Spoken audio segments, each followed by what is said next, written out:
Amman, la capitale de la Jordanie. Tous les après-midi, dans un immeuble discret du centre-ville, des jeunes filles apprennent à se battre. Regarde, il faut que tu tournes ton corps comme ça quand tu fais ton croisé. Ok? Lina Khalife est ceinture noire de taekwondo. Il y a 4 ans, elle a fondé ce club 100% féminin, le seul du genre au Moyen-Orient.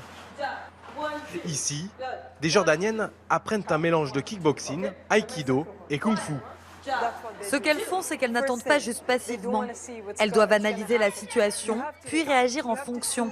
C'est ce que je leur apprends à faire ici. Et certaines de ces élèves ont déjà appliqué dans la rue les leçons apprises sur le ring. Comme Batoul, une étudiante de 21 ans. Il y avait cet inconnu qui me suivait depuis une semaine environ. Un jour, il est venu vers moi et il a essayé de me toucher. Alors moi, je me suis baissée et je lui ai mis un coup de poing dans le dos. Il a été tellement choqué qu'il ne s'est même pas retourné. Il est parti l'air de rien et après ça, je ne l'ai plus jamais revu. Ça a clairement marché. Dans ce pays conservateur, tous ne voient pas ces entraînements d'un bon œil. Lina a dû mettre en place des mesures de sécurité hors normes pour un club de sport. On ne peut pas entrer comme on veut. La porte est verrouillée. Il faut qu'un membre du club ou une employée ouvre la porte avec son empreinte digitale. On s'est fait menacer à 2 reprises par un frère et un petit ami qui sont venus ici.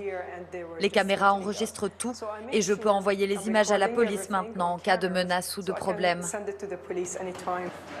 Il n'existe pas de statistiques officielles, mais selon des associations, 80% des Jordaniennes se feraient harceler régulièrement. Dans son combat pour améliorer le sort des femmes, Lina a reçu d'importants soutiens, comme celui de l'actrice Emma Watson ou encore Barack Obama. Aujourd'hui, grâce à elle, 10 000 femmes ont déjà appris à se défendre et maintenant, elle espère pouvoir financer des centres partout au Moyen-Orient. Donc merci Lina, nous allons faire équipe. Retour à Dubaï, où Lina vient de recevoir son nouveau prix. Une reconnaissance qui, elle l'espère, aidera à améliorer la place des femmes dans son pays. Il faut que les gens prennent conscience du problème, et ce, dès l'école. Je dis toujours qu'il faut commencer avec les enfants. C'est la nouvelle génération, celle qui va amener un changement. Mais il faudra du temps pour y arriver. Un travail d'éducation plus que jamais nécessaire. Cette année en Jordanie, 26 femmes ont été tuées, victimes de violences conjugales ou familiales. C'est 2 fois plus que l'an dernier.